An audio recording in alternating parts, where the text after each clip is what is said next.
Okay, so comedy's best kept secret tour. I don't know the eventuality if this is a new episode or not, so we'll rock back into it. But with the setup that this is the comedy's kept secret tour with Dan and Adam on our way to Lexington. We're just outside of between Harrisburg, Bethlehem, Pennsylvania. We stopped for our first stop because I'm dumb and I didn't get gas before we started.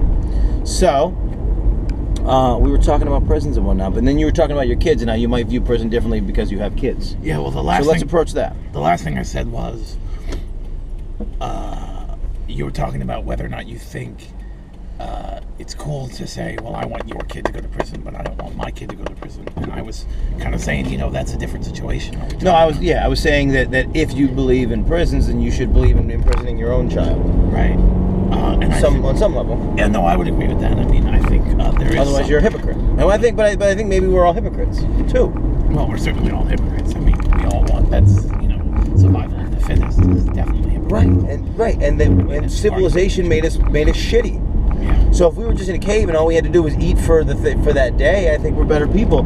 And it teaches us in that situation to be better, faster, stronger. Because if we don't get food that day, you're dead. Right. But I don't know that we're necessarily better people. We're smarter. I mean, but then. Or we think we're smarter. And what's the cause? Is the cause of society? That is the cause of the societal constructs. What am I trying to say? It's the whole thing that we behave like this because that's what society tells us to behave, or we behave like this. We built a society like this because this is what our morality tells us to be. What's the approach? And you don't really know. I mean, I think globally and historically, no society actually works.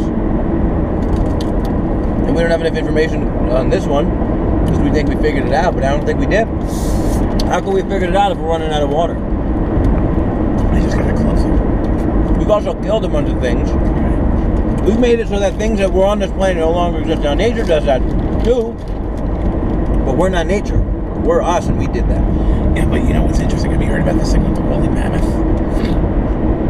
Scientists are this close to bringing the woolly mammoth back. But for what? That's my problem sometimes. We had nothing to do with the woolly mammoth guy.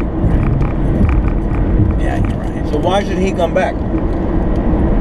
Why would we? Why wouldn't he? Who are these scientists? Are these scientists trying to make money? I don't know. Because then that's all we're talking about. They're maybe making them better in society so that they can be rich and never go to prison. I don't know. I mean, wouldn't you want to bring the woolly mammoth back? Hell no. What's the consequence of bringing a woolly mammoth back? What's a positive consequence of bringing a woolly mammoth back? Hey, look, there is a woolly mammoth. Give me $20. You just looked at my woolly mammoth. Right. What's the negative consequence of bringing a woolly mammoth back? You are more likely to get harpooned in the chest with a woolly mammoth tusk. Look out for that woolly mammoth. That's a negative consequence. Right. Like you gotta mitigate all your risk in life, right? All we're doing is making sure that some 6-year-old in the Peoria Zoo is gonna get shot, or is gonna fall into a woolly mammoth enclosure, and then we're gonna kill off all the woolly mammoths again. Right. Because we always care about his human life, and that's fucked up. So maybe we're the parasite, maybe we're the pure evil. You know? Well, I don't know. I mean, there's a lot of people out there trying to do good. What's the purpose of doing good? Do you do good to make yourself feel better, or do you do that? Well, and that's why it's tough. Because why do we do good? We do good so that people won't do bad upon us. Well, there's this thing in the Jewish tradition called tzedakah. What? It's basically charity. When you pull the numbers out on the chart. No, what you're saying. Sudoku. Numbers. Just because it's Jewish, it has to be about math. Right. No, I thought that'd be for Asian. Yeah. Oh, okay, I got you. Tzedakah, Tzedekah. Obviously. Obviously. Like tzatziki. Tzatziki or tzitzis. It says that there's like levels of charity. Okay. And like the best level of charity is you give something to somebody that you don't know. They don't know you've given it to them, and you don't feel better about yourself because of it. Okay, and I believe that. That's like the highest form of charity. And so, what's the point of the scale? To get into Jewish heaven? And then, well, there's not really Jewish heaven. That's fine. What's the point of the scale? Well, the point of the scale is to live a holy life. I mean, the idea of Judaism is like you want to live a righteous life. You basically want to be somebody that God is proud of. But why? Because that's the meaning of life. That's what the purpose. Yeah, okay, good. But go back. Why? Why do we need that to be? I don't know what the answer because we need it to make sense. Because if it's all chaos, then it's all chaos, and then there are no laws. Sure. So that's it's back to the same thing. We invented God. We invented prisons. We invented both of these things to make it so that people don't do crazy things. Meanwhile, people globally aren't really doing crazy things. Historically, most people are not. Leaders are, right. I get but you. people aren't. As soon as you give someone power, it ruins their point of view, and they want everything. If you take a cross section of the middle class of any society, most of those people are not doing crazy things. Right. Not necessarily because they don't want to go to jail. And you can argue that, like, because this was interesting. I tried to have this conversation with somebody, and they were talking about people killing each other for drugs in impoverished situations, and I was like, that's like we made that too because we made drugs matter and money matter. In pure chaos, you just get drugs, nobody's killing anybody. Right. You just get drugs, you get whatever drugs you need. Yeah, but then again, then you've got the argument about whether or not society should be in charge of controlling what I do to myself. Right? Like if I want, what does the government care if I'm going to do so much heroin that I kill myself? The government shouldn't care about that. Well, I don't think the government comes into play in that because, again, that comes down to nature. If you do too much heroin, you will die. Right. And if we didn't invent medicine, you will die faster. If we didn't invent medicine, we actually never invented heroin. So there would be no heroin. There would be leaves. There would be pure natural highs, which arguably are not going to kill you. I don't know about that. I mean, there's some drugs that, like, the South American Indians used to chew tobacco and get a high off of it. I'm saying the drugs are way less, like, going to kill you in the environment where we're not creating them for other reasons. Yeah, definitely. Like we don't. If you hadn't souped up, take away money, take away all those things, take away capitalism. Like it's just about feeling good. It's as pure as it gets. Native Americans peyote in the desert. Right. And maybe Native Americans were the most good for this planet. Right, and that's why they got killed off. And then society came and killed them. Yeah, because they were the most righteous people. Not society, but civilization. Civilization. Yeah, came and killed them. So that's an issue. But yeah, so and another point that I never got to with the woolly mammoth thing was, I don't know what's the point. I don't know what's the virtue of bringing back a woolly mammoth, and why should I feel good about that? I think it's cool. I mean, well, I mean, it speaks to the reason I brought it up is because of the argument about whether or not we're going to run out of water. I mean, I would think that if they're going to figure out how to bring a woolly mammoth back, somebody's going to take. Here's the only reason. This is the problem. The only reason someone will figure out how to create water is because they will make so much money. What's the movie? There's a movie where the guy is selling the air back to the people, and he's just a billionaire. It's a Spaceballs. Maybe, but no. There's like a Disney movie now. Selling air back to people. Yeah. Or maybe. Is it some version of the Lorax? I don't know. The newer Lorax? I don't know. But yeah, well, I mean, we're going to get to these places. We're going to get to these horrible... but we're not, Did you start the microphone? Yeah. Okay. That's what you clap for. It was in a different position before. So people were driving and moved. There was some other point I didn't get to. Okay, but so back to kids, back to things, whatever. Back to whether or not you think it's cool to murder, whatever, based on your children. Yeah, I mean, there's a part where am I more interested in protecting society or am I more interested in protecting my child? And I think most people would say I'm more interested in protecting They my would child. give up their life. They would change everything. They would risk going to prison to protect their child. This happens all the time. Yeah, it happens all the time. And yeah. I think that. So in pure nature, those instincts make sense, right? Yeah. I think we invented all of the things that we're putting ourselves through. Sure, certainly. I think in pure nature, I think it's like you get the things that play out are the things that are if you want to call it God's laws. Like in pure nature, is there really like I'm having a very hard time, and this is a weird place to swing from here, but I'm having a very hard time to understand the permanence of monogamy. And I don't say that meaning that I just want to fuck every person I meet, but to assume that there's one person that's good for me today and they're also going to be good for me in 10 years, knowing how much I've changed in 10 years. I just turned 34. The guy I was at 24 is not good for the girl Well, I mean, there are different levels of monogamy. I mean, okay, but I think I'm using monogamy as one person forever. Having nothing to do with fucking or whatever, but just why should I assume that one person will be good for me forever? And what kind of person am I that I should that I haven't changed, that person would still be good for me? Or if I did change, how are they still good for me? Or if they changed, how did we change in the same line? How many compromises? Yeah, I understand all that. Yeah, I mean it is a hard and remove religion, remove tradition, remove family values. Right. What is the thing that's going to keep people together? I think happiness. And I believe in marriage. I believe in all these things. But what is happiness really? Wow. And giving somebody part of us isn't. I mean, aren't we in a place in 2017 where we've removed the values of like the gender values, and the necessity. Like I understand that, like in a cave, and I'm a smaller creature, so I need to find a bigger creature. So that's where ideas of masculinity come from. Find the biggest, meanest, cavemaniest motherfucker with a one eyebrow across his head. That if a saber-tooth tiger's coming at you, you can fucking smack him on the head with a thing. And that's how I find the rest. And then I'll bring value another way, and I'll do those things. So I understand monogamy working with that, and it's two people, and that's the thing, and they both.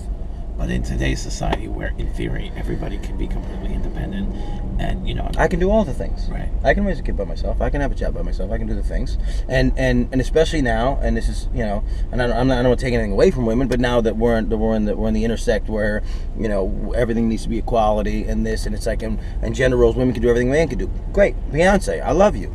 Put a ring on it, all that shit. I'm with you.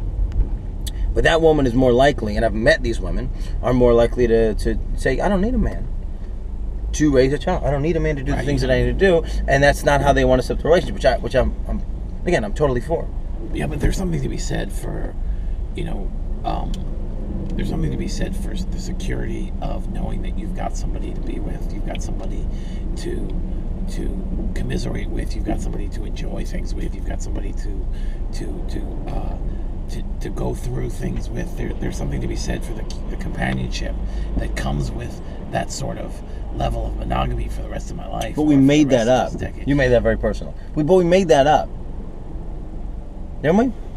I guess we did, but I don't know. Why is it better to be with somebody else? And it's it's an emotional reaction. I mean, when I get But I think we made it up. I think we lived in this world where we think that there is one person that's supposed to. So I think that as people, we generally, innately, and you could make the argument that this is part of the way that society brings people up and raises them.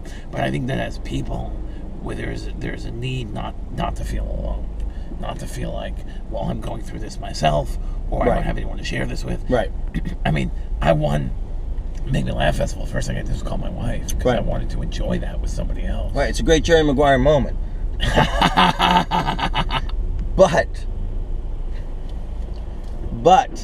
Didn't we make that up though? What is love? I don't know about that. What is love? Okay, are you in love? So what is love? I don't know. Maybe don't hurt me. It's so funny how that might do. We're a lot more similar than I thought we were. Oh, are you serious? Yeah. The longer the more I talk, the more dissimilar you think we are? No. I didn't think you were going to say that. That's all. No, we've been at the same place in our minds a couple different times, right. Which I didn't. The difference is that I'm the one who says it, and you're the one who's like, no, I'm not going to say that. That's not worth my time to say that. I just spit it all out. No, because I don't think my crazy thoughts sometimes are reality based, and so sometimes they're non sequiturs that historically make people creep people out. uncomfortable. Yeah. Well, it's good to know, because I wish, you know what, you're probably better off being like, don't ever say anything like that again, because then I would stop saying all that stuff. No, I don't want you to. Now it's just gonna keep coming out. Well, no, because I can figure out how your brain works. It's like all these things that are grabbing. All these things. Yeah, I mean, that's the way that's kind of the way it is. Yeah, I'll be like, I used to have problems like arguing. I don't like arguing anyway, but I'd argue with my girlfriend and I was with a girl who needed to argue something that was in her life, and that's how she solved problems. And so, all right, I'll be in the arguments, but she'd be in the arguments. I said, well, I just want to be out of the argument as soon as possible. And she would say something in the argument, and she'd say grammatically incorrect, and I'd like, to me that's funny. So then it's in my head. It's like, and then I split those things out, and then, oh, you're not taking this argument seriously. Right. I don't want to take the argument seriously. I don't want to be in the argument. So what's the fastest way we can get out of this? Can I spread your eyebrows flat, and then all the anger goes away, or what do I need to do here? To get out of this argument, yeah. Yeah, it's frustrating. I'll be wrong. I'm wrong. But it's like, But then at the same time, I still have to. If somebody says something that I don't think that they have convictions behind it, I'd be like, but do you? Like, And then that annoys people. I'm not really. The thing is like, I'm not really the type of person that's really interested in standing behind my convictions. I mean, you think what you want. It's not going to make. If I feel something, if I believe something, I don't care whether or not you believe it. Right. Well, and I think that's a trait of a comedian. And I think as comedians, I think we're very good at. We can also argue both sides very effectively. I don't need you to agree with me. I mean, it's great. It's a great time to discuss all this stuff. Yeah. But I think in general, if you need somebody to validate your thinking, then you probably don't validate it yourself. Sure, that's fair. Okay, so why are you in love? What is love? Love is, let me talk about it like this. I'll go back a little bit. When I was growing up, I always thought, like, because you're saying my mind works weird. I always thought, oh well, I'm not the type of person that's gonna, get married. I never thought that. Not because I didn't want to, but because I didn't think someone was going to be someone was going to understand me and want to be and have the same mindset as me. And so then when I met somebody, so then just on that, and then before, don't lose your train because it's just a sidebar. So how long have you been aware that you're, I'll just blank, a weirdo? My entire life. Oh yeah, my whole really? Life. Yeah, my whole life. I just figured it out. Not about you, but about me. I mean, I was marginalized my whole life. I thought, I was shy and stuff, but there was points where I thought I'm supposed to be in society like the way people, and then it took a long time to realize. So knowing at a young age like you, that's an advantage. Yeah, I guess I would agree with that, except for the fact that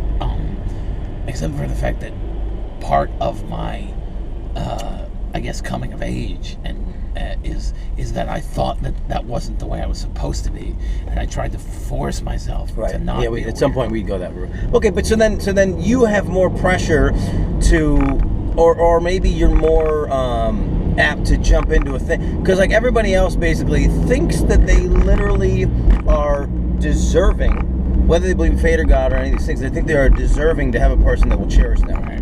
Okay, so you didn't think that you were deserving of that because you didn't think everybody was going to... I wouldn't say necessarily deserving. But you didn't think... You thought it was a low probability that you would find a person. So then...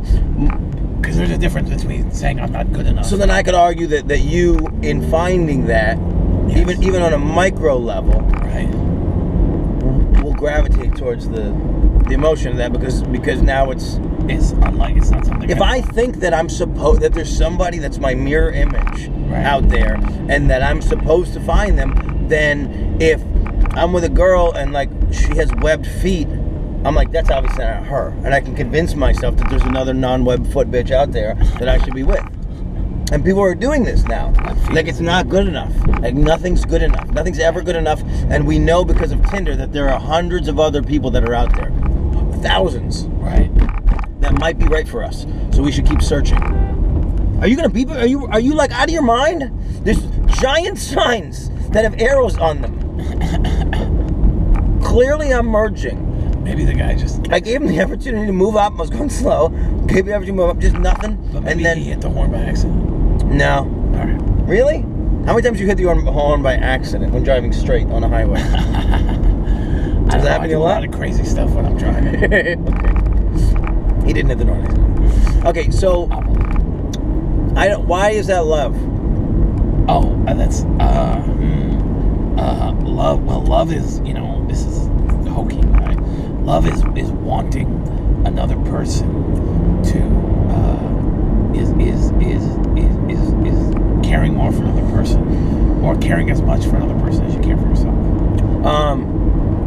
Yes, but for love to work, that person also needs to do that to you. Right, exactly. Love is the most selfish thing that we do. Okay. Because people leave people often if they don't feel like they're getting what they're giving. Sure. So it puts it into terms that are very, it puts everything in selfish terms. I love you. Do you love me? What are you doing for me? You don't love me as much as I love you. You're not putting as much into this as I am. You clearly don't love me. Right. The things we say to people. Right. Do you still love me? Are you in love with me? Right. What is love? How many people have you been in love with? Right. These are the things we ask each other. And then what's the difference between you loving your wife and you loving your children? Oh, that's a different entirely. Right. Being in love with somebody and loving them is different.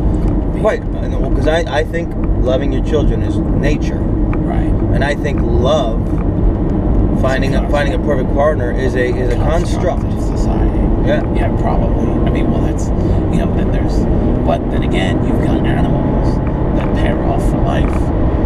Penguins do that. I mean, I think that's what penguins do, is that they pair off for life. So is that I guess it's a construct of their But are society. they in love?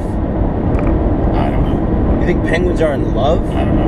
I think that is a survival instinct. Divide and conquer.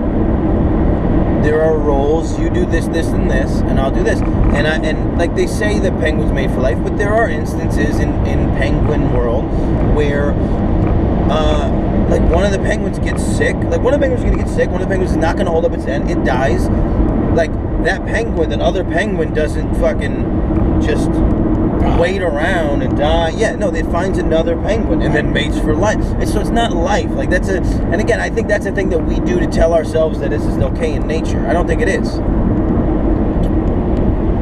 I think Well, monogamy and being in love with somebody are not necessarily the same thing. That's true. I mean, you can be in an open relationship with somebody and have real love for them, and yet still want to. I don't know the practice where I have not seen in practice where an open relationship actually works.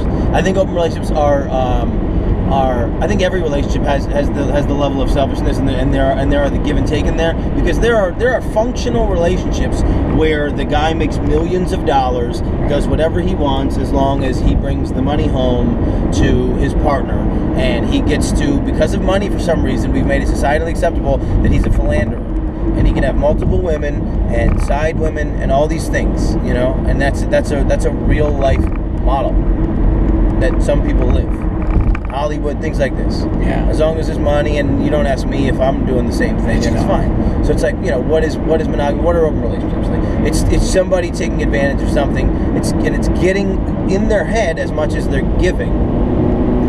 I mean, I think it's possible. I mean, you're speaking more from whatever experience you have. No, I'm speaking from no experience. No, I don't mean it like that. What I mean is people that you've seen. I don't mean your own personal experience with that kind of relationship. Yeah. I mean from what you've seen. I mean, I've never seen. I'm trying to locate an open relationship that makes sense to me. There are people in Hollywood that do this thing where they swing because maybe one of the two has a higher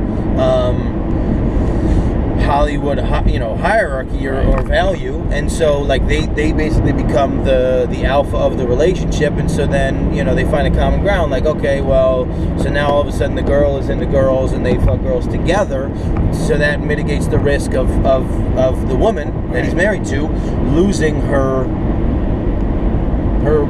partner or meal ticket or lifestyle or whatever. But I think these are made up things, and I think as soon as we start removing some of our own ability to fish and do and cook and do the things on our own, we take away the independence of it. Then that's the if you can do all those things, why do you need another person? I don't know. There is something to be said about that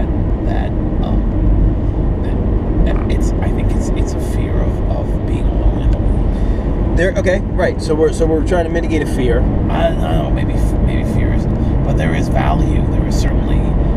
No, I think you're right. It's a fear.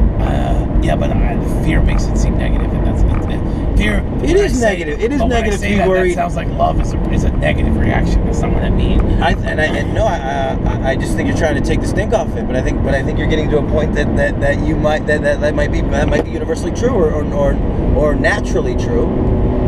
I don't necessarily. I mean, I think that the converse of it is the value, the enjoyment. Why shouldn't you be okay by yourself? Great, it's fun to be around other people, but if you can't be alone with yourself, have you really accomplished any of the things that a creator wanted you to accomplish? Because isn't the goal to be, especially now when we go, no, hey, you get to do whatever you want, whatever decision you have in your heart, that's right. So if that's the case, then why shouldn't you be able to just go be by yourself and accomplish things by yourself? I think, like I said, I think innately, we have a need to enjoy our I don't think so. triumphs and you know, not celebrate, but whatever the opposite of celebrate is. Understand. Commiserate. Yeah. But I don't know, man. Like, okay, so like in nature, the only like solitude in nature is you go off by yourself so that the village doesn't have to watch you die. So I think in nature, solitude equals death. So we've made up a reason that it makes sense because we'll probably die. If we don't have a partner, we'll probably die. So we need a person to do other things for us because we're at least admitting that humanity and being a human is fallible. I know infallible is a word. Is fallible a word? Fallible is a word, definitely. So when you like added the question mark to the end of fallible, I didn't realize you were asking for like if the word, yeah, if the word is the word. Sometimes I'm confident about the word until it comes out of my mouth. So I think it's just a byproduct of needing to make sense of I will die if I go off by myself. And now, arguably, you can go off by yourself and not die. Yeah. But you still might die. I don't know. I mean, I think that there's a lot of people. You know, it sounds like from this that you're accustomed to a fairly solitary life. I'm not, but I am. Right? Like I've been in relationships, and that's the problem. Is that people automatically want to spin it, especially if I ever got into this kind of conversation on a date. Girls want to spin in it. Well, he's afraid of commitment. All these other, and that's not. I mean, that's not where I'm at. I love being committed. I love being in a relationship. Those are great things. Right. I suppose if you wanted. But I'm looking at my life, man. You know, I've been in 3-year relationships. I've been in 18-month relationships, and my life has changed a lot in 10 years. I picked a career that takes forever, that a lot of people don't understand, and that you have to have a lot of self-reliance to even go up every night and fail. And failing is success in this industry because every time you fail, you learn something. Right. If you don't learn something, you're not going to make it. And if you don't learn, and as a rule, stand-up comedy is a lonely business. You write your jokes, you tell your jokes, you critique your jokes. Yes, maybe I'm, a huge, maybe some a big comic has. You'll get to the place where you have writers, whatever. That's a whole other problem. Maybe you're a twin act. But you never get there. You never get there alone. You get there alone. Stand-up comedy is, as a rule, a very solitary kind of. Yes. Well, and then also, like, if you don't acknowledge failure every night, then that's a success in your brain. Right. And so it still loops that failure is the key to success in comedy. So in my relationships, like I look back at all my relationships and there's nobody. Like I didn't discard anybody from my life, and that's an aggressive word. But like obviously, like I've broken up with people. Nobody's been discarded from my life that should still be in my life. That would still be good for me today. I can say with assurance that I haven't broken up with the woman who was supposed to be my wife. With full confidence. So if that's the case, and I'm not dated the same type of woman, percentage-wise I have, but not historically completely. Right. You know, I've been with variety of different women that are passive about communication and very relaxed, about women that are obsessive and jealous, and maybe I understand that as love more than I understand someone who's passive and gives me space. But so I've been through all the things, and I'm still stuck in this spot where it's like my high school girlfriend wouldn't be good for me today because our paths will have gone so far out of whack, and I've changed so much as a person. Yeah. So what's the permanence of monogamy? Unless you add, go ahead. I don't necessarily think that monogamy needs to be the same as committing to something for the rest of your life. I mean, you could be in a monogamous relationship. You got married, so how do you feel that way? I didn't say that they're not connected, and I didn't say that it's not the way that I feel about it. But you could be in a monogamous relationship for a year because that's the right person. That's the person you want to wake up to every morning. Yeah. While you're in that state of your life. Yeah. And then suddenly something else happens. But yeah, you don't know. Like maybe you get. And I'm not saying that I'm looking at these crossroads in life, but I'm saying that looking back at my life and looking at other people's lives and other relationships I've seen, people are good for people for a short period of time. Sure, but that's the model that works. That's not necessarily the same. That doesn't mean that's. I don't think. Again, you're saying specifically related to monogamy. That's for the rest of your life, and I don't think it necessarily has to. I'm not saying that that's. It's tough because that's the word. That's hard. The commitment and monogamy, all these words, they're all loaded words that go from. So in my head, yeah, the idea is the longevity of monogamy, and generally it means that. What word are you more comfortable with? Commitment, marriage? What word are you more comfortable with on this argument? You think I'm arguing against a different topic? I just think you're assigning conditions to monogamy that are not necessarily part of monogamy as its basis. So monogamy as a basis is don't fuck somebody else. Exactly. For any period of time. For any period of time. Okay. I mean, I think it would be hard to call a one-night stand where you're like, no, you can't fuck that other woman who's there. It'd be hard to call that monogamous. So I believe in monogamy because that's the function of relationships that I think warrants trust and honesty. But I don't know if I don't know if I believe in. So what is it?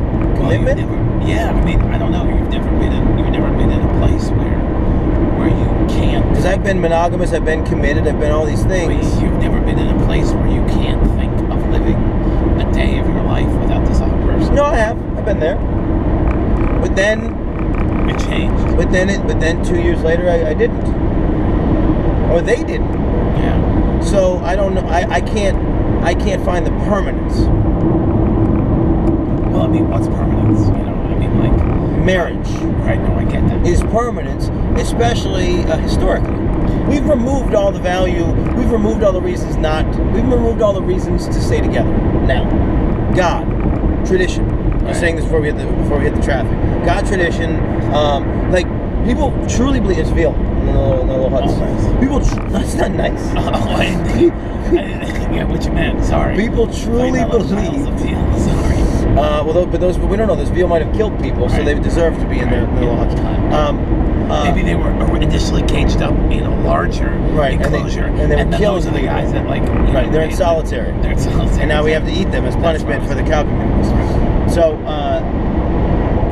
all the reasons why people thought that if you got divorced that you would go to hell. Right. People thought, and then their families thought that. So these traditions held up. I believe more in arranged marriages than I do in like love-based marriages, because in an arranged marriage you're committing to that process, and you go, there's no success or failure here. So once you take fate out of it, once you take love out of it, then you just got to make it work, man. Right. And we don't have that anymore. There's no reason that you got to make it work. We all know that you can raise a child by yourself. We all know that you can live an independent life. You know that you can get divorced. You can get divorced. You can get divorced, but that doesn't mean you necessarily want to be somebody. Nobody wants to be divorced, but you can get divorced. Meanwhile, before you couldn't get divorced. You would be like murdered or murdered from your society.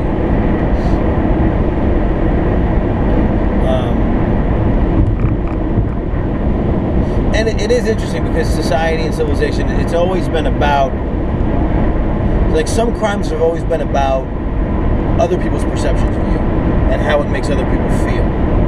Philandering, those things have always been about that. It's like you can't do this because the rest of the village can see. You can't go fuck somebody else's wife because another person, people in the village can see that.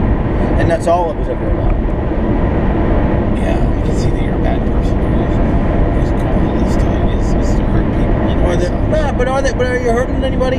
You know, I think there was a time when people were just having sex with people in the village, and then the village would raise the children because nobody knew who the father was. It sounds like a village. That's where that comes from. I don't think that's where it comes from. Learning with Adam Gabel. Learning with Adam Gabel. I know a lot of stuff. At the Adam Gabel. I know a lot of stuff. I do know a lot of Okay, stuff. well, so you were saying you don't think your wife would make it if you divorced her? That's not what I said. I did not say that. No, Well, I was saying, I mean, who wants to be in... Look, I got to a point in my life Yeah. where I said I don't ever want to spend a day of my life without this woman. Okay. And I can respect that. I still feel that way. Yeah, as I'm going away for a week and a half. No, and I can respect that. And if I'm ever at that place in my life, I will surely cherish and appreciate that. And I still believe in that. But then I look, it's like, did I fuck up? I'm 34. Did I fuck up? And then I go, no, honestly, I didn't fuck up anywhere. So if I didn't fuck up and I'm 34 and I'm single, then by extension, maybe there's not somebody out there, because God knows I've been looking. I don't believe in. I have a hard time with this whole Mr. Destiny thing. About Sure. Like, you know, like if something in the past changed and then I'd wind up with this. I have a hard time with that. I mean, what? It's just it's a fucking weird 80s, 90s reference. It is. It's that you think that's like how people, like that's like a model in people's heads. well, Like, well, there's how many movies are there? There's 17 movies like that. I just use Mr. Destiny. where they changed their husband? Well, you've got the one with Nicolas Cage, where Family Man? Yeah, The Family Man.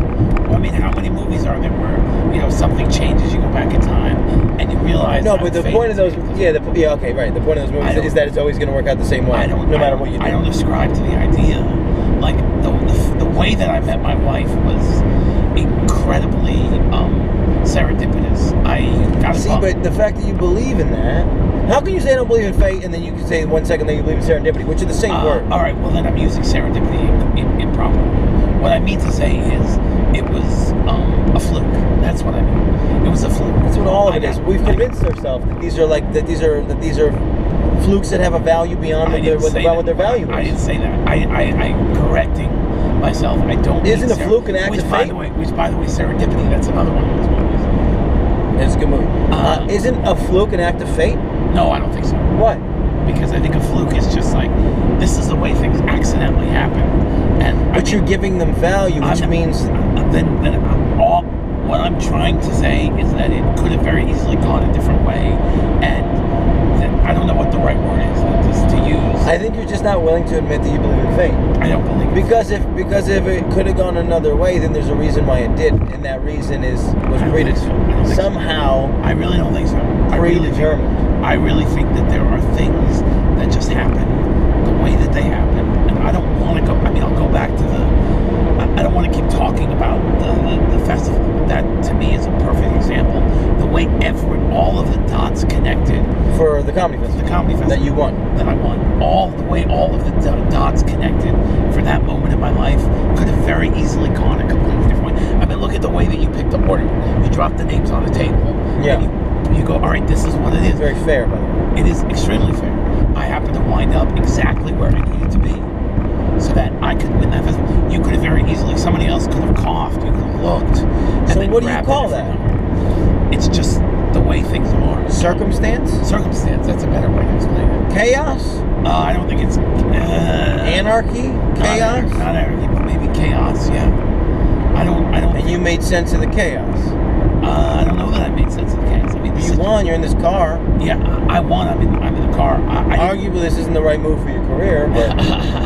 But this is something that I disagree that you with that. wanted. I disagree with that. I think, no, I mean, I didn't make sense of the chaos. I went in there. I would have done the same thing. How are you going to speed up? I don't understand. Like you're so huge. What's going to happen? I have to get in. I don't understand. And this is the problem with human nature. Is like, no, this is my road. You don't get to be in it. Like, no, humans don't care about other humans. I agree with you there, 100%. And so all you're doing when you get married is finding another human who you can theoretically be. And then one day they come home and like you don't. Then they go, you're not on my side anymore. We have to get a divorce. I suppose. then again, then you add the family unit to it, and there's a thing about like There used to be. No, I disagree. I mean, That you want to do right by the children, so you're going to stay together. No, I don't. Now, I don't necessarily mean it like that. It's not. I want to do right by the children. I don't want to lose the family unit that I have. That brings me a lot of joy. It's not the same. yeah.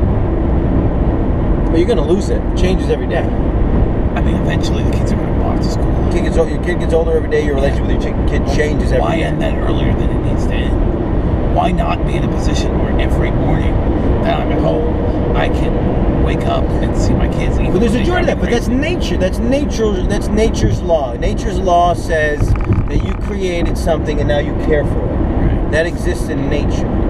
But I don't know, man. I hate to be on the podcast that has some comedy level and then just quote another comedian. But Louis C.K. has that joke right when he was like dealing with his divorce and stuff and his kids and everything, and he's got the joke about how he understands love after. And maybe it's not into love, but he's basically the idea is you're with your partner and you're trying to make something happen and you're working together, and then you have a kid and you look at the kid and you're like, oh my God, I will do anything I can for you. And then you look at your partner and you're like, who the fuck are you?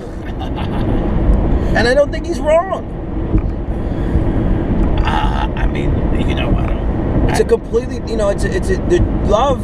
So how can we throw the word love around when we're talking about 5 drastically different things? The way that I love my parents, the way that I love a stranger, the way that I love, my children or somebody else's children or my dog. Right. Those are all love. Sure. But it's like, but we pretend. But everybody goes, "Oh, your dog." This is a big move. Like girls will come over that I'm dating, and my dog will cuddle with her, and they go, "Your dog loves me, and she loves you." It's like love doesn't exist in nature like that. Like love, especially in let's just break it down to animals. It's if you get my dog is obsessed with me because I give her everything she would ever need. Everything. I am her entire world, literally. Because without me, she does not eat. She does not have protection, shelter. That's it. I mean, that's it. And then there's some level of camaraderie that she gives that back. The parasite lets just a little bit go so that it doesn't kill the host because it has to live another day. And there's that joke about, have you ever heard this joke about dogs and cats, the difference between dogs and cats? No, it's true. A dog sees its owner and says, wow, this person feeds me, cares for me, protects me, cleans up after my shit. They must be the greatest entity in the world. Right. A cat says, I am. Exactly. A cat says, I must be the greatest. And that's why people don't feel like cats love them. Yeah. Because of the way that they behave about it. Sure. And there's no appreciation or admiration. And a cat, perfect example. A cat is a creature that can survive by itself. Right. Yeah, in general, cats are a lot more Nature gave us dicks and vaginas. There's no God, right? Okay, sure. Then nature gave us dicks and vaginas, and they give us little tingles that says, I gotta go find another person. So that's all byproduct. So we mix love in with sex and love that's fine. You want to remove everything from everything, but then if we strip everything down to nothing, then you can't justify being married. If you take love, sex, admiration, commitment, monogamy, you take all those things away, you can't justify marriage. But there is something to be said for. Yeah, I mean, I'm not saying that love is that the way love exists now is not at least a partial societal construct, and I'm not saying that I would have, I don't know what would have happened had society been had people told me my whole life you don't need someone to pair off with. Right. I don't know that I would have made that same decision. Right. All right, I'm going to marry. We watch movies every day in our childhood that tells us that we need to get married every day, and that we're good enough. I mean, some of that is trying to give us value as people to make it, because the honest truth is, if you're not happy, there's something you can do about it. Sure. On any level. Yes, agreed. And if you live a life where you can't find happiness, maybe you shouldn't be alive. No, I would disagree with If you live a life where you're no longer seeking happiness, that's where the like. So take that away. Let's go to illness. You're living in pure pain. Right. But what you have won't kill you for years. I think a lot of people believe in like hospital-assisted suicides. Yeah, for sure. I would agree with that. So what's the difference? A solution to not being happy is killing yourself. And it's like, especially now we're in the state where we literally say to people, listen, if you, and this is such a slippery slope, but I'm going to go there anyway, like, because we're in this position now where we go, listen, if you tell me that you're a man but you think you should be a woman, I don't know your feelings, I don't know your emotions, I have to believe you, and I have to believe that is the right thing for you to do. Sure, agreed. People should be. And everybody should be able to do whatever they want. Exactly. So by extension, those same people should be able to kill themselves, because that is a solution. I'm not sure where the idea to a problem exists. I'm not sure where the idea of suicide is a wrong thing. I don't know why that's still. You don't think suicide is wrong? I don't think suicide is wrong. But you don't think that people should be able to kill themselves? No, I didn't say that. I do think people should be able to kill themselves. Oh, that we're arguing though. No. I believe 100%. If you want to kill yourself, go ahead and kill yourself. Okay. I just said what I said was I would argue if somebody says I can't find happiness, I'm going to kill myself. You would say you're not trying hard enough. I would say I'm not trying hard enough. I would say that's because you're talking to a suicidal person, and you know what upset him even more. No, I would say, well, are you done looking? Because if you're done looking, if you don't even want to get up and look and try anymore, then let's talk about what you're going to do about that. But if you still wake up every day going, Jesus Christ, I really want to do this thing that I really want to, yeah, and you're not succeeding, but you still want to do it, then you have a reason to be alive. Yeah. Because no outcome is ever absolutely. There's no absolute unlikelihood. I mean, I think we've learned that in the last 6 months that there's no absolute unlikelihood. There isn't. Yeah. The Patriots came back from like an incredible, it was like 3 touchdowns and 2. Human will. Right. Bigger, faster, stronger, smarter. The will to survive, kill or be killed. All the nature instincts. I think nature is a better indicator of how we should live our lives than society or civilization. Probably right. I think we'd be better off if we could figure out what is really needed and what we really need versus what we need to stuff into our holes to make us happy. Because we've made up so many things now that don't matter. As a cat or stuff.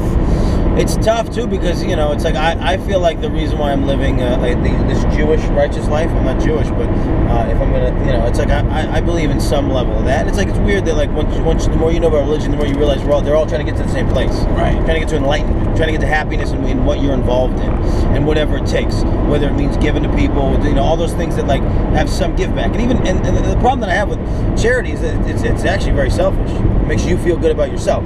The one where nobody knows that you gave it, and that's the pure one. Well, not only that, you have to also, not only doesn't the person know, but I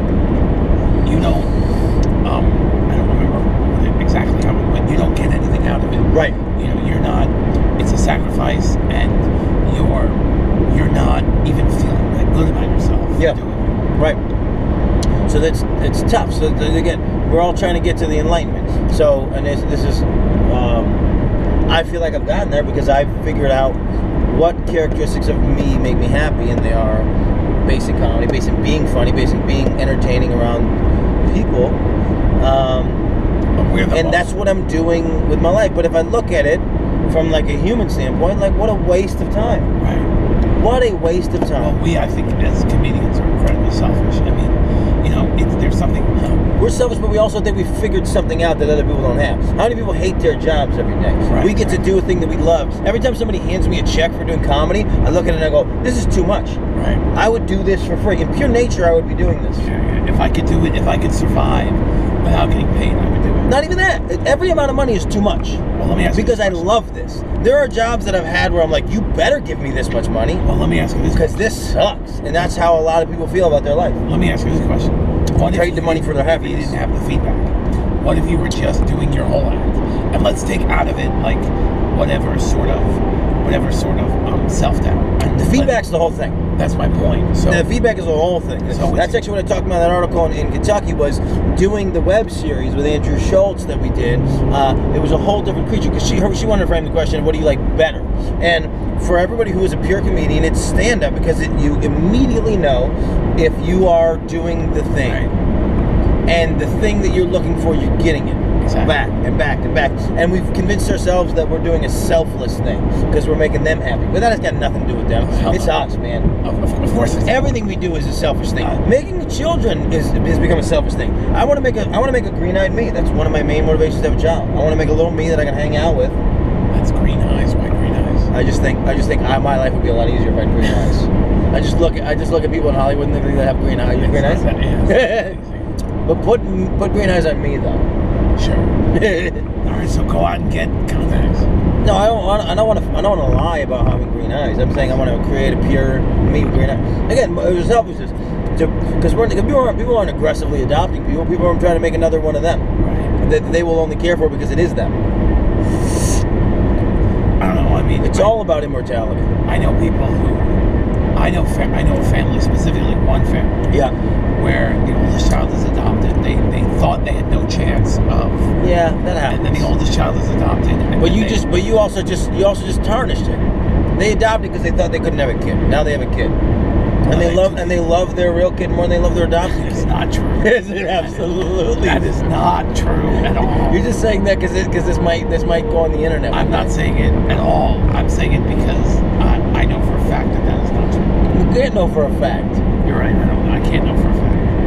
I don't even know that I believe in facts anymore after having some of these in-depth conversations. Yeah, exactly. Well, there are things that we know are true. I mean, in theory, unless you ascribe to the idea that when you break it down all the way, facts get very slippery.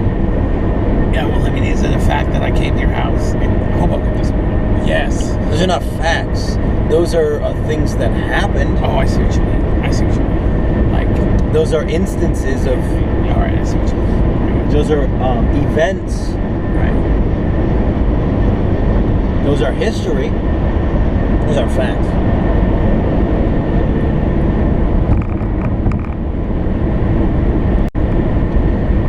I keep thinking that these are all golf courses. No, we're in basically like Pennsylvania Dutch country. I've been out here before. Yeah. A couple times. I love this part of the drive. It's real fun. This is great. I'll go this way if I can, because we were supposed to go to Frederick yesterday, and this would have been the way I went. I've been to Altoona. I've done shows in Altoona twice. Okay, very cool. The ride is phenomenal. Oh, you should have told me that. We could have tried to grab it in Altoona because we needed something, something real. The guy today. that I know, it's only Friday nights, and it's not. It doesn't matter. Yeah. I mean, I'll be happy to hook you up with it, but it wouldn't have fit in here. We could have done the Friday before. I suppose. But then some of the history and facts that have happened that would not have happened. All right, let's I do want to thank you. I appreciate you for being on this trip. I also appreciate that what happens a lot of times, and this is why it's been very difficult for me to want to commit to running a podcast at all. And now I'm on the verge of having 2 podcasts that I feel pretty good about. But what happens in general with comedians, because they're entertainers, and we're dark people, Right. and we look at a lot of viewpoints, and sometimes we try to skew information to prove points, and because it's like at the end of the day you got to be funny. That's important. Right. So what happens is when I turn the camera on, 9 times out of 10, the person that I know I'm sitting next to becomes some blown up version of something else, and it's like and truth and honesty a little bit go out the window because you're looking for the joke and this is the thing that that I really find hard to deal with in life. It's like performers can live double lives. It's like and it's like there are things that I feel in my heart that if I was in relationships with other people, any relationship I have in my life, friendship, roommate, parents, anything, it would be hard for them to hear me say certain things that I feel. So a lot of times people try to, we'll try to censor those things down. And I just think that's a societal problem in general, is that we're just not honest with each other. Like, I want a partner, if I do find a partner, do believe in monogamy, commitment, all those things. I want the person to basically know everything about me. If I have to suppress a part of my life, like my slutty years, like these things, I don't think it's pure. Yeah, I mean, I was on another podcast, and I was, How dare you? It was a while back. It was before I knew you. And I was being sort of frank about my own experiences. And I listened to it, and I thought, this is great. I'm very happy with the way this came out. And then I listened to other podcasts from that person, and I'm thinking, well, they're all being a lot funnier. Is that should I be funnier? Right. And I mean, yeah, my mind works in such a way that I make jokes. That's what I am. But I think it's just who I am. Like, I think I make the same jokes per minute in a conversation with you, with a camera, that I would make with my wife. Right. The difference is that my wife is like, all right, enough. The difference is, and what's weird about it is that if you've seen my act, anyone's seen my act, it's complete artifice. Everything is joke. Right. Everything. Well, and it's because it's in a frame. Right. And it's in a framework. Now, but that also goes to speak to the purity of how I feel about comedy. Is that I don't have a ton of exaggeration in me, and I try not to bring that to stage. My mom and my sister are like, that's what they do. That's where their funny comes from. They just go. They just, you'll be listening, and then you'll be listening to a story that's about you, and you're like, who's the story about? Like, none of this happened. Right. But it's so funny because they'll take it to these crazy places, Yeah. It becomes these what-if builds, Well, I think that's appropriate on stage. I have an issue. You do. I have an issue. I don't. No, I know you don't. And I don't know that it's not about appropriate, but for my own artistry, that's not where I want it's not pure to me to come from those places. But I don't have a problem with it. But that's the point, is everybody scopes it in a different perspective. I think it's understood. But I want honesty as much in the car with a person and in a relationship with a person as I do on stage with myself. With yourself. And everything is about myself, I think as far as purity in comedy goes, it's like funny is funny, do you know who Matt Donner is? No, I don't think so. He's a really funny one-liner comic. Sure. When I started, he was like just getting out of the I'm doing open mics once every 2 months when I've got new material and I've got 5 minutes, I'm running somewhere. Like, just getting out of that. So I had like a very brief interaction with him once. I saw him a couple times. Okay. And he, and I said, I commented to him, like, I love what you do. And that's what I want to do.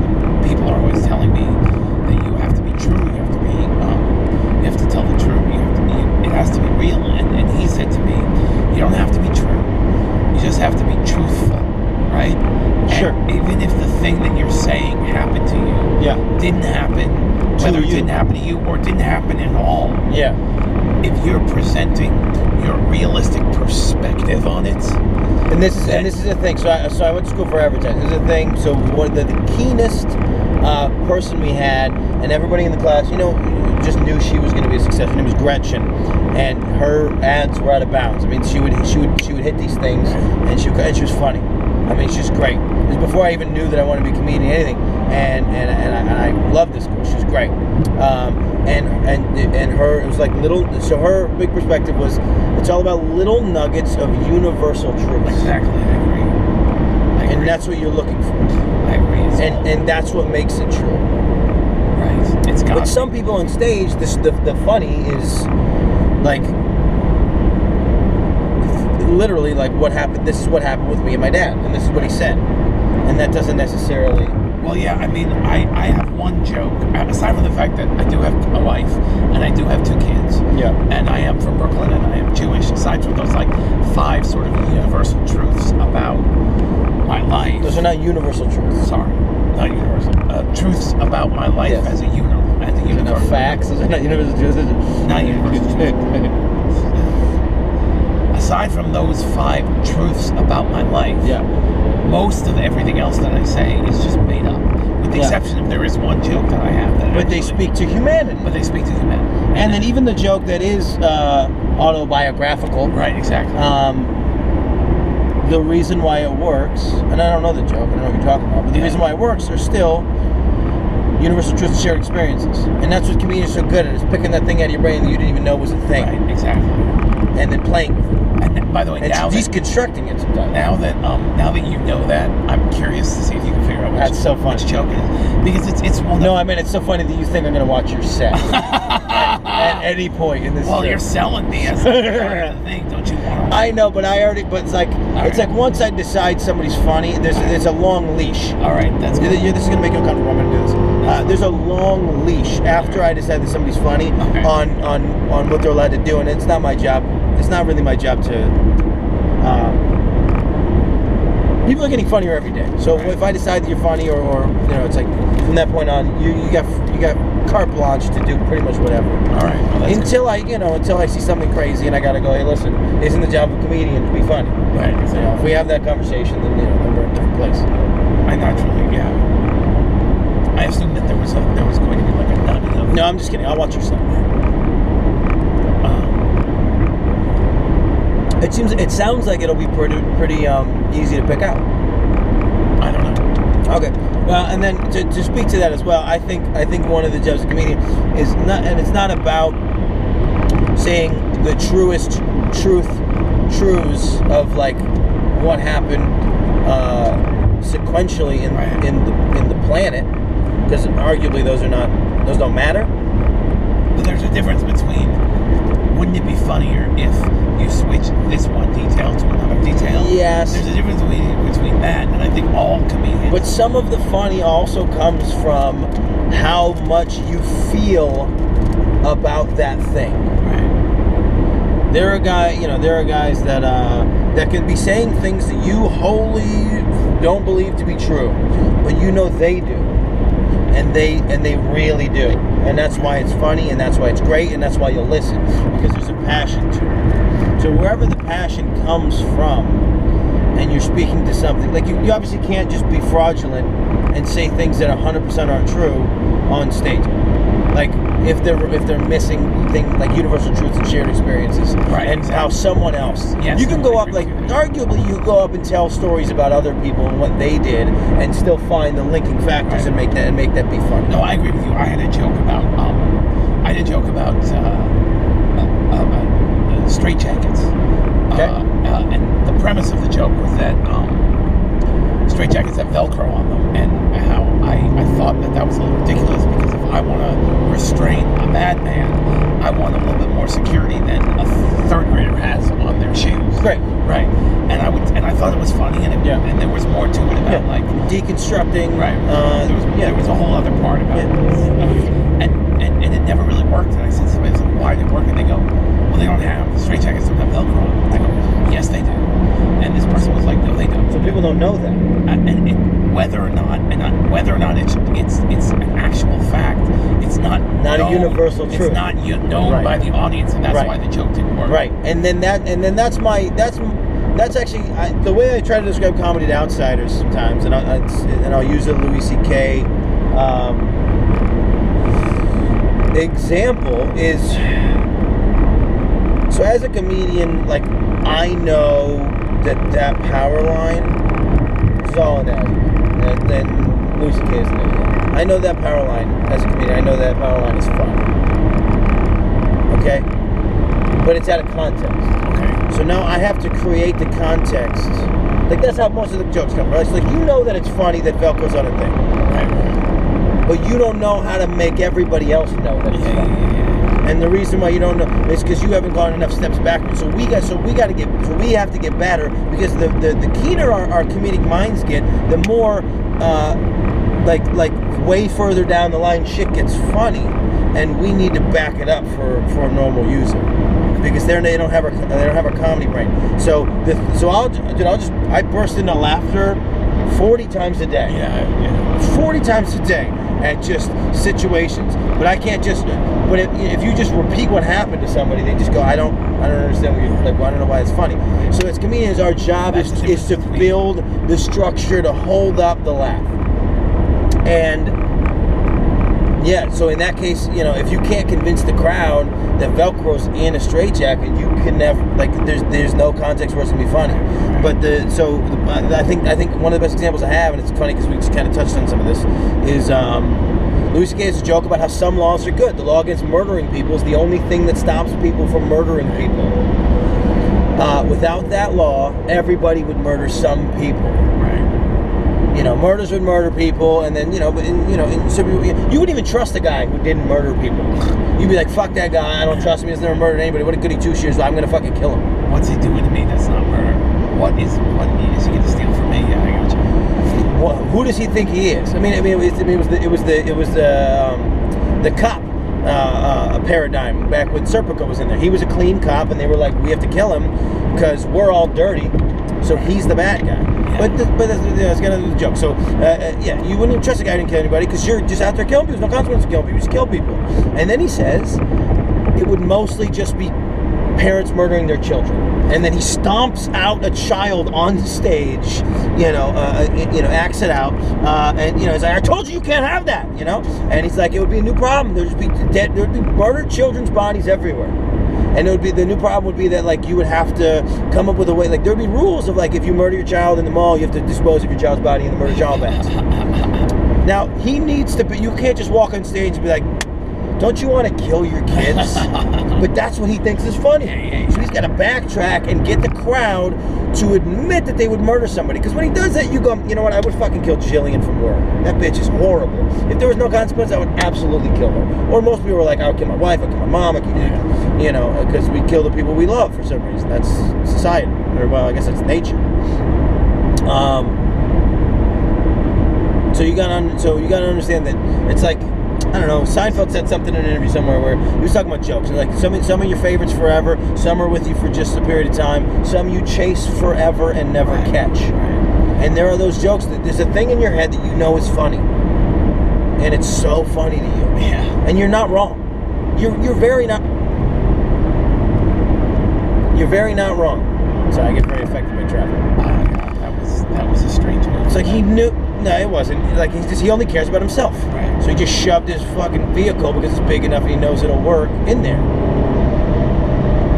So he literally only cares about himself. So I suppose the moral of the story is I got to figure out a way to convince the audience that they're Velcro on there. Or you chase it forever and never get it. Or you have to find another. And that's the thing. That's why we use announcers. We use lists. One of my buddies is starting to get obsessed with George Carlin. If you listen to George Carlin, who most of us think is one of the funniest comedians of all time. Yeah. There are periods of time when he needs to build so much information that there's no chance he gets a laugh. Right. So what does he do to break it up? He rhymes. Like fucking Dr. Seuss. He'll rhyme. He'll do nursery rhymey shit. Right. He'll do lists that are like bang, bang, bang, and then have a musical pace so that we can digest information so that he can say the thing at the end. But he wasn't even, if you look at Laugh for Laugh, he's not even on a top 10 list. Right. I see what you mean. Which is crazy. There's got to be a way to present the information in a way that's entertaining, even if it's not funny. If you have to present that much information, then you have to keep them engaged throughout their process, or you got to figure out how to get the laughs faster. Or again, sometimes you're going to chase it; it's not going to go anywhere. But maybe you have to rebottle it. Maybe it sucks. Maybe you have to flip it backwards. Right. Maybe the joke is. Maybe you have to tell us first that there is Velcro on a child's shoe, right, instead of tell us. I don't know. Why do we need that much security on a child's shoe?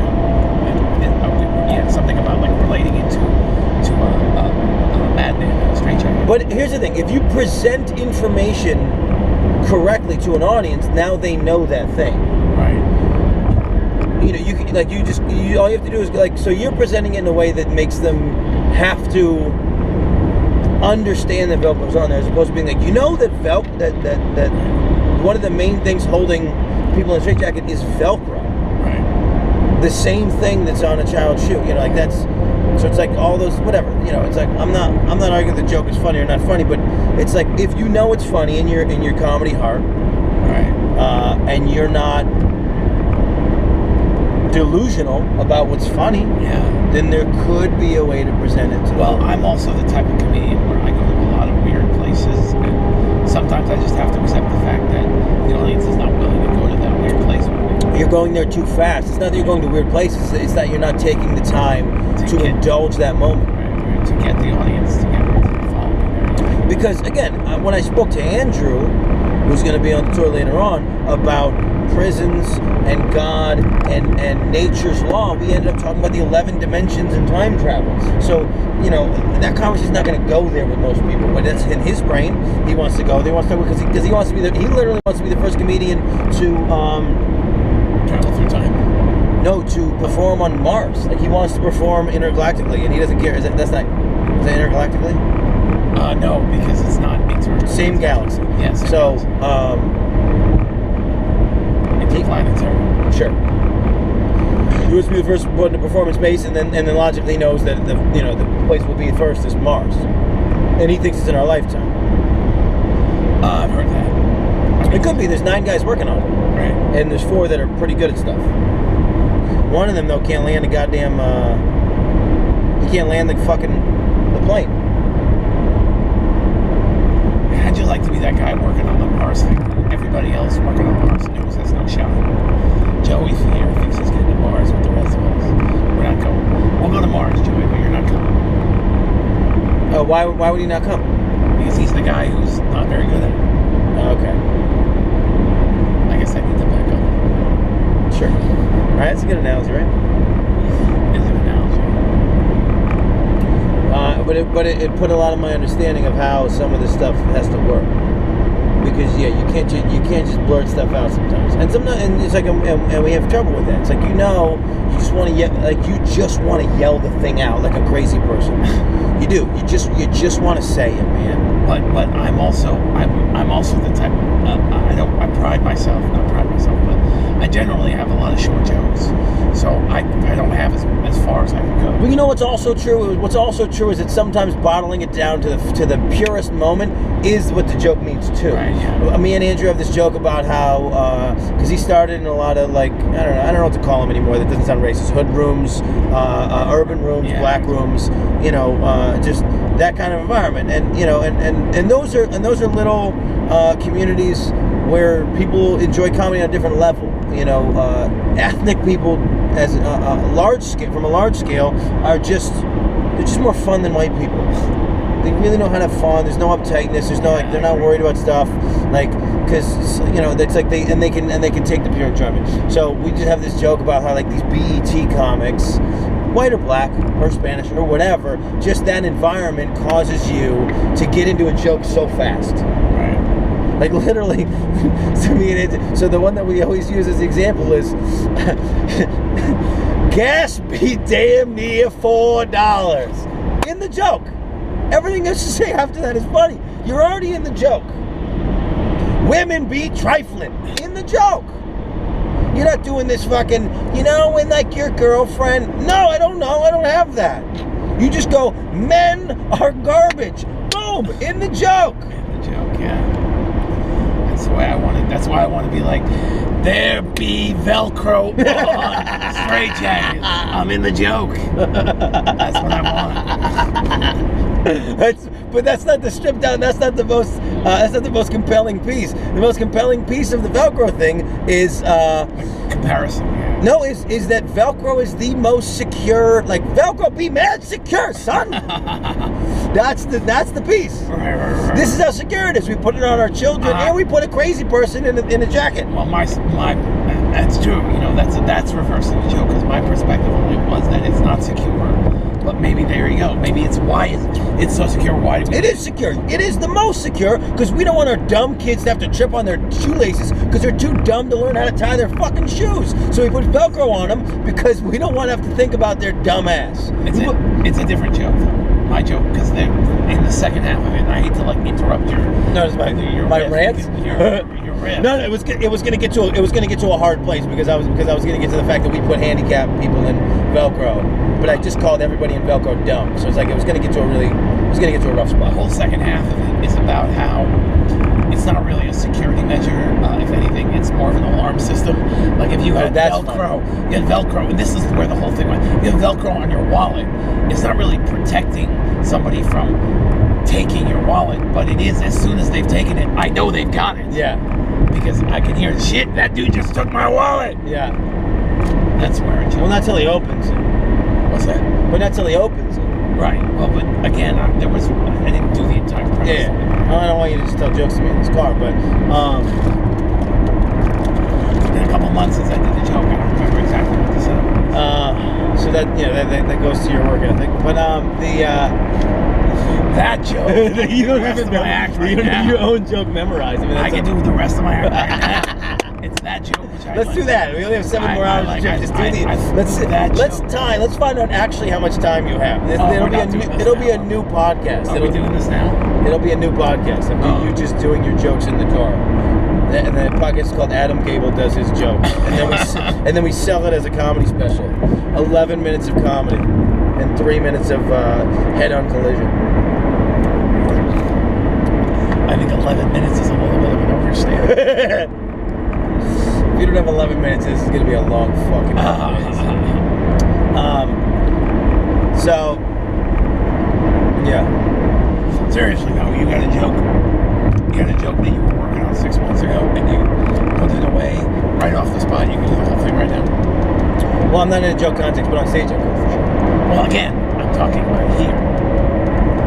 No, because I go out of my way to because again, a joke is completely different than reality. So you have to present the joke in the manner in which and then the problem is here's the thing. The thing that holds the joke together a lot of times is the vessel. Yeah. And what would be believable that I could do, that I could get myself in, and I'm the thing. This is what I did.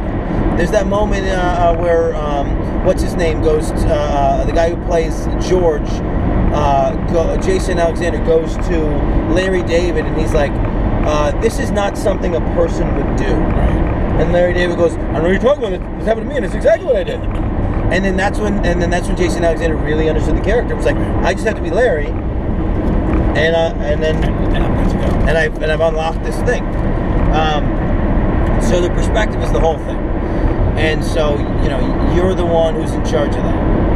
And you're the one who gets to build information. And so the point is, at minute 20, you're telling different jokes than you're telling at minute 3, because you got to let these people need to understand whether or not you could get into that situation. I agree with you 100% because there's a lot of actually material that I know is good that I'm excited to do again, because I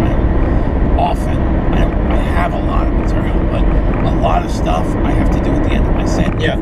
All the time. Almost every, I'd rather use somebody famous to if this does get watched. But I don't want to be a Louis C.K. whore, but just to not float the standard deviation too far. Or that's not the word I want. The percentage of error, right? Okay. Almost every one of Louis C.K.'s specials, at minute 45, he's talking about murdering his family and leaving the country. Like, that's generally where he goes. But he doesn't do that at minute 2. He does that at minute 45. Right. Because you need 40 minutes being like, obviously I'm not going to kill my kids, guys, before you go, hey, I'm going to kill my fucking kids. And I guess the idea could be that maybe the joke, the straitjacket joke, works, the Velcro joke works exactly as written 15 minutes in, but because when I was doing it, I was only at that time. I like that you think that about this, because no, that's not enough of your humanity in a straitjacket joke. All right. You just don't want to rewrite the fucking joke. I'm happy to rewrite the joke. I think your perspective on the joke is probably definitely. And I don't know the joke, and I don't want to be in. Right. And I know from experience that I don't want to be in the position to give you actual notes on an actual joke. That's not what I'm asking for. I know you're not. I know you're not. I specifically brought up a joke that I don't do. Yeah, because I didn't want to. Because what happens is, if I've ever been in that situation, and then the comedian goes, "Well, what if it's?" and then they say the thing, and you're like, "God damn it, that's the thing." But then you go, "I can't ever use the joke again because that's not even my fucking punchline. That's his punchline." And every time I'd say it on stage, now no, that's his joke. It's not even my joke. Even though it's all of my joke, he changed one word. Right. It feels dishonest. Yeah. So, I know that in those circumstances, I just go, you can't give specifics or it ruins it. Or if you take exactly what I said and then say it on stage, then I'm like, well, he's a fraud anyway. Right. Also, it doesn't. I don't like that. I don't like to take notes from other comics, not because they're not good enough for me, but because it feels fraudulent. Honestly. It feels fraudulent. And then for me, more than not, what happens is the place I'm trying to get the laugh, because clearly I'm only having the conversation because the joke didn't work that great. Right. If somebody's having this conversation with me, and this has happened a lot. I'd be in like upstate New York, and a guy who has a very, very different type of delivery than I do, and a very different perspective on the world than I do, and perspective on comedy and everything. And then he would be like, "What?" And he would see like that joke about blah blah blah. And then he goes, so the place, like, for me, it was like dead right down the line is where I was trying to go, and then he would whip it off over here. So then the laugh's coming from here, and then I'm just like, well, obviously the joke's not working either way, because the laugh's supposed to come from here, and that's the universal truth of the joke. You're going on, like, your whole thing is another joke. Yeah. So to think that somebody else is dead in line with our thought processes. It's difficult because people. If it's one thing if somebody says like, this is where I think you're going. It's another thing if they're like, wouldn't it be better if you went this way? Right. Because that's telling me this is where I think you're going and you're using the wrong word, or you need to reorganize this or whatever. That's not the same as wouldn't it be funnier if the punchline was this instead of that. Well, what happens? So there's one of three things happens when I hear somebody else tell a setup. Well, one thing happens with this. There's three eventualities. When somebody does a setup, as a comedian and as a comedy viewer, I've written the punchline before they've said the punchline. Right. Yes. So he's either going to say what I said in my head, right there on the spot, and then I know 100%. Doesn't matter how good I am. 100% if he says the thing that's in my head, he didn't put enough work into the joke. Because that's the immediate place my brain goes. Even as an intelligent and comedic mind, I go there, you're not good enough. You need to put way more work into the joke. Right. Two, he says something worse than what I said, and then I'm like, this guy's fucking garbage. Or girl. Girls can be garbage too. I'm all about equality. Or he says something better that... You gotta be equal in this world. Or he or she says something better than what I had, and then I'm like, there's a fourth option. That's a comic. What's the fourth option? The fourth option is they say. Does this happen to you? Yes. Okay. The fourth option, and this is actually the type of comic I like to be. The fourth option is I say what you thought you were going to say. Yeah. And then I take it to a place that you didn't take it. But I have that as option 3. Because if you say the thing in my head and then leave it there, that's different than taking it. So it's like, it doesn't matter how far down the line you walk. I see. If the juice is in the other thing, that's still it's still part of option. That's 3. That's still not part of option 3. I see what you're saying. Yeah, I'm not gonna be like, oh, it's 1, it's done. And then you see something else, be like, oh, Right. Like if I go somewhere, that's one of the things that I like to do. Is I like to tell the joke that everyone thinks I'm going to tell. Yeah. Make a joke about that joke. Yeah. That's what I like to do. That's the juice. I don't know. That's a weird way to put it. I'm not saying that I do it all the time. But it's like, you just got to squeeze everything out of that lemon. Right. It's like we go for the quick laugh and then we stop. I like to take it just a little bit further. And that's where the real belly laughs come from. I've seen guys, and they play with the palpability of that moment. If once you get a piece of a joke to hit so hard, then you got to fucking stay in there. Yeah. And that's one of the harder things. And that's really where the hard work plays out. Is figuring out how to stay in there and not lose that. You got to stay in that fucking spot. And it's like, and it's tough. And I don't know how to put this in other, but it's like every time you kill on stage, your threshold for killing goes up. Right. So you have something comparable and tangible to say, that's what it is.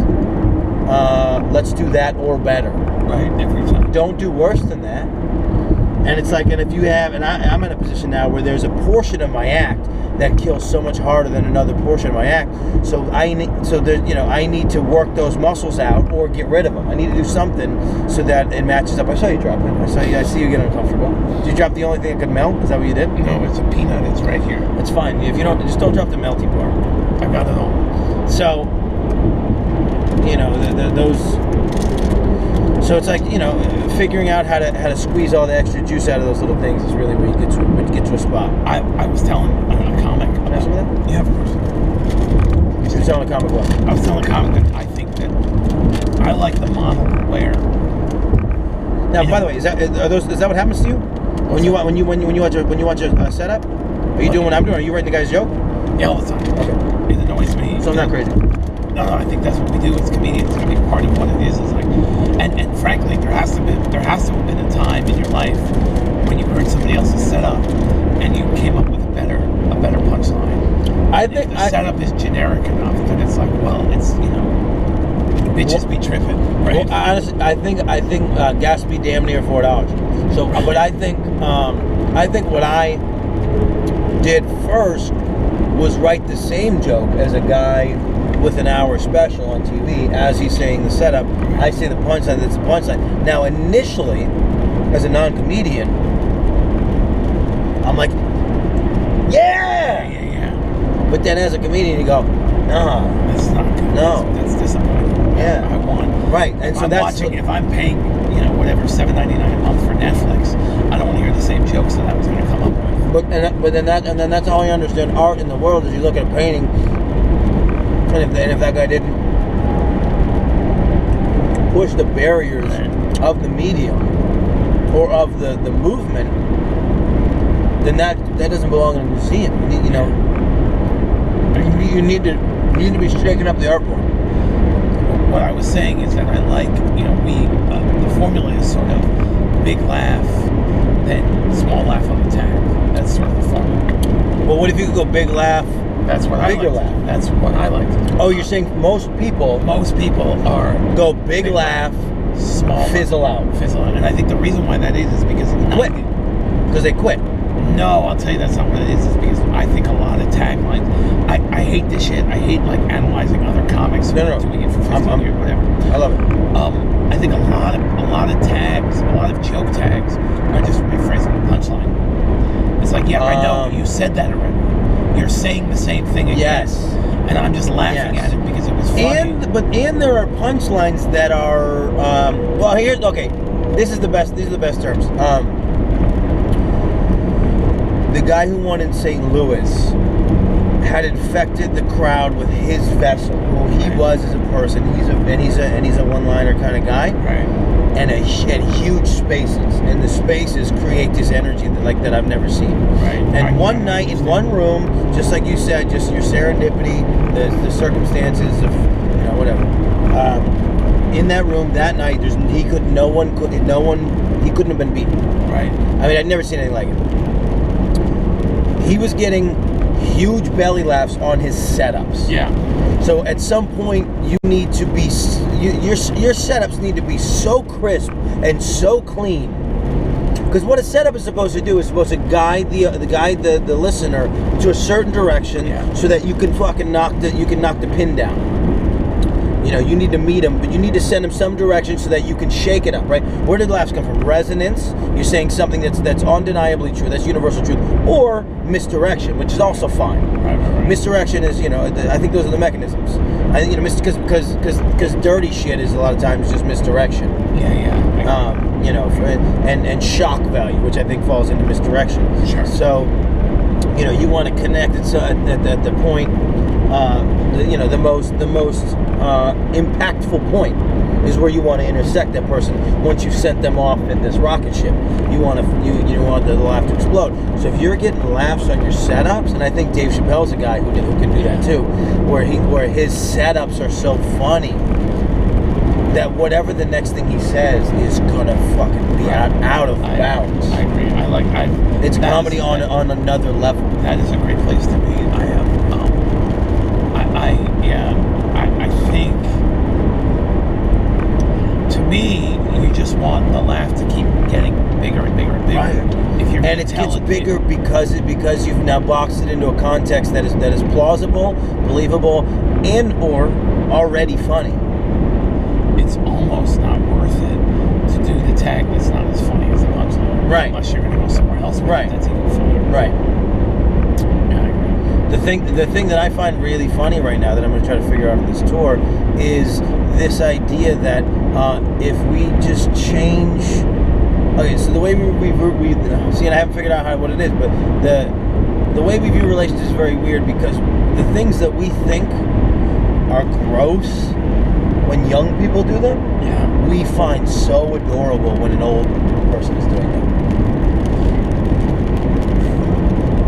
Because we're adding a context that doesn't exist. Like, we don't know if this guy's just finger banging this old lady, but we act like, you know, the thing that they're doing is great because we want to believe in fate, longevity, commitment, monogamy, all those things, right? But then, you know, it's like the movie, the Notebook. It's like, I just feel like we should have like The Independence. So like the movie The Notebook is based in this world where this fucking guy, she's gone, man. Right. She has Alzheimer's, she's gone, and this fucking guy comes there every day and reads a book. You got nothing better to do with your fucking life than come here and read a book to this lady? This is your whole life?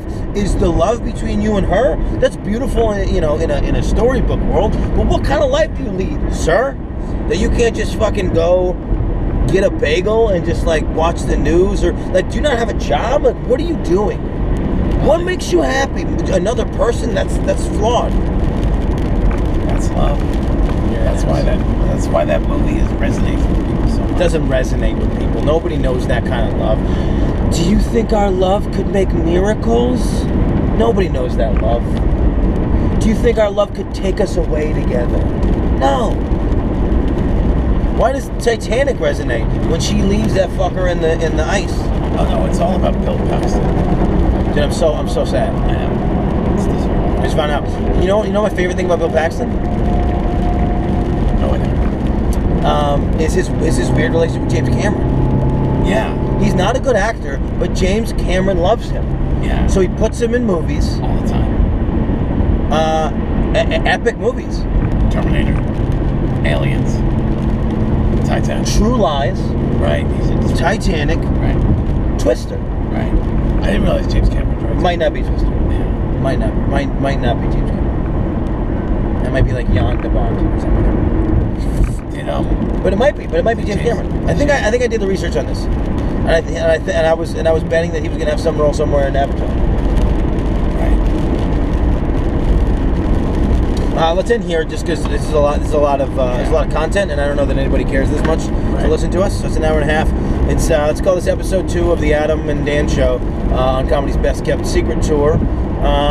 It's been fun. We're probably gonna contemplate life or just go completely silent as soon as we shut this off. Not sure what's gonna happen.